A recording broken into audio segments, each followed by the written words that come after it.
Yes. It is my pleasure today to introduce our inspirational speaker talking about resilience, Reverend Tom Cratsley. I have his bio here. Tom Cratsley has worked in the fields of counseling, spiritual healing, and teaching for over 30 years, and is the creator and developer of the restructuring method of accessing, releasing, and transforming unconscious resistance patterns. Tom is an ordained minister with Fellowships of the Spirit, and for over 20 years, he has served as associate director of their School of Healing and Prophecy. While at Harvard Divinity School, Tom was inspired to direct his attention to matters of the human heart and the possibilities of growth and transformation through development of the spiritual dimensions of the heart. Since then, he has created numerous classes and workshops to support others in exploring the vast dimensions and extraordinary healing potentials of the heart. Tom lives with his wife Ellie and their daughter Tara in the spiritualist community of Lilydale, New York, where they operate Harmony House, a year-round guest house. Reverend Tom Cratsley. Thank you, Lauren. Okay, let's put this down here. You know, it's interesting. I never thought of myself as being a very resilient person, right? However, when I thought about the subject for tonight, I thought, well, I'm not resilient, but I certainly have been impacted by resilient people in my life. And I wanted to make it more personal rather than the generic resilience of the great suffering out there of the multitudes. And that certainly has been there, and we certainly can't have benefited from the overcoming of those difficulties.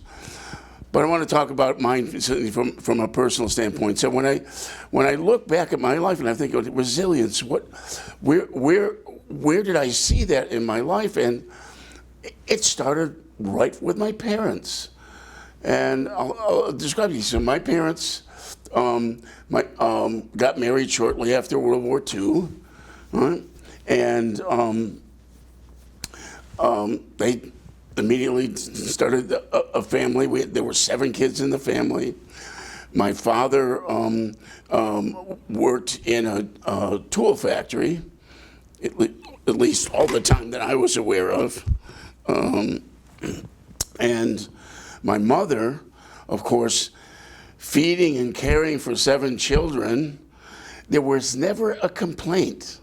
There was never a complaint in that household. That was, when I look back on it, I go, that's kind of amazing. And a particular memory I have was from the winter of 1956 or 57. I was about 7 or 8 years old at the time. And there was it was a nasty winter. We lived in Attica, New York.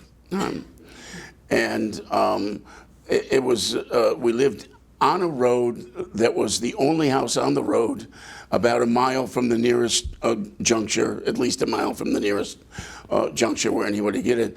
And the road had been closed for too much snow. And my father was by toboggan going from the house to his car to go to work, and then coming back. And then eventually what happened, we ran out of fuel to heat the home.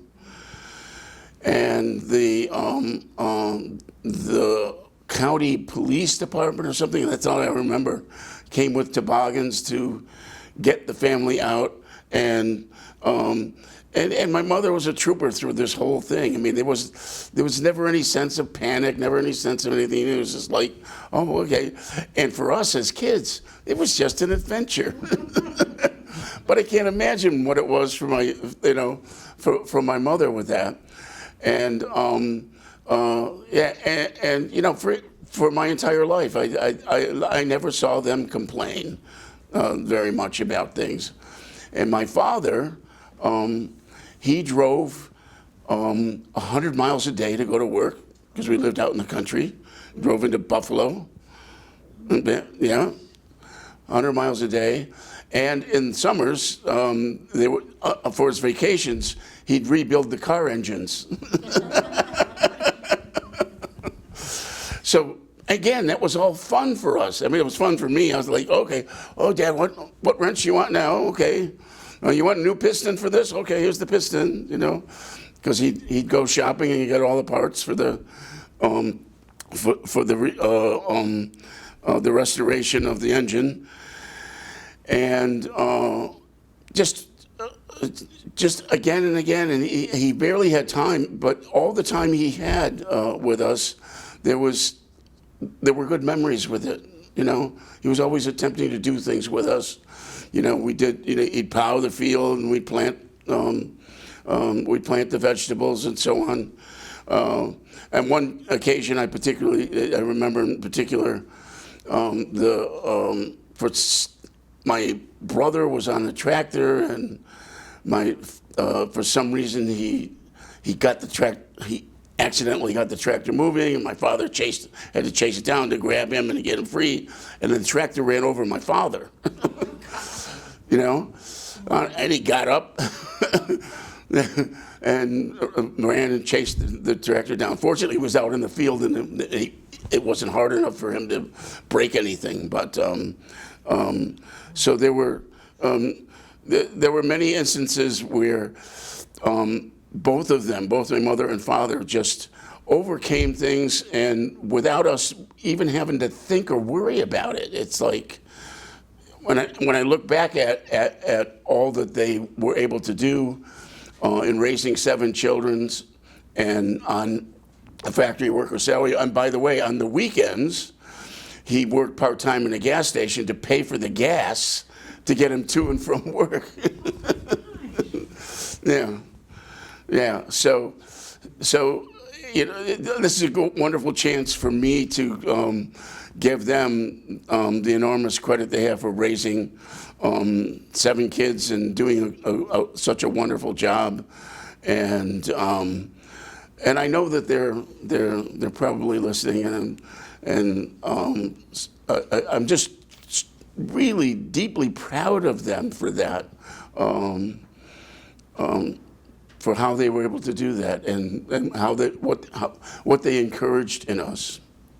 And then as I came to be an adult, obviously there were other influences in my life, and I've got to talk about Fellowships of the Spirit. I've got to talk about Mark and Elaine. When I talk about everything that both of them had to do to make this happen and to make this church grow into the thriving church and school that it is today.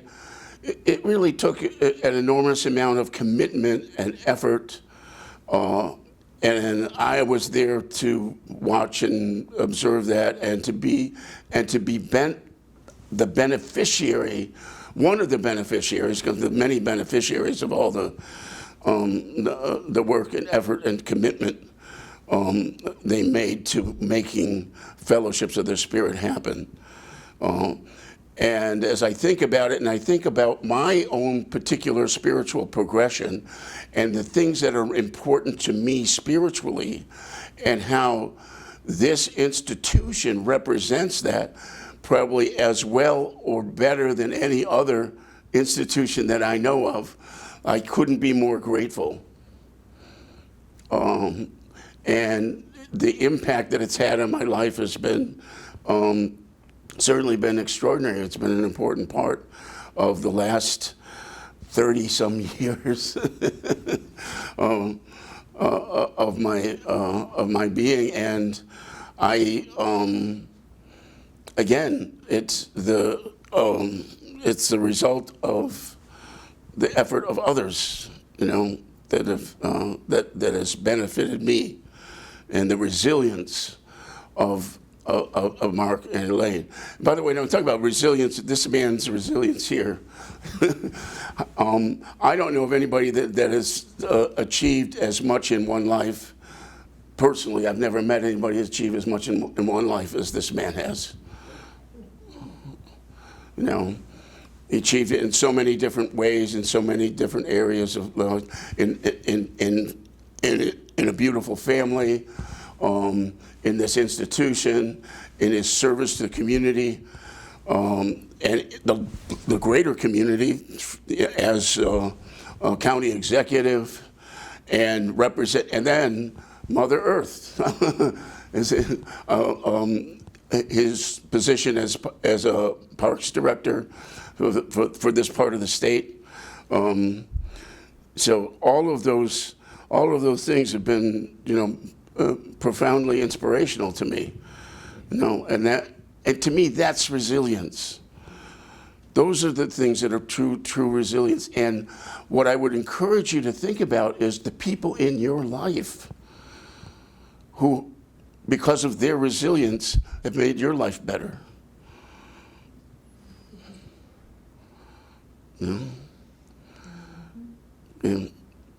And so that's all I have to share about that tonight. And thank you for your attention.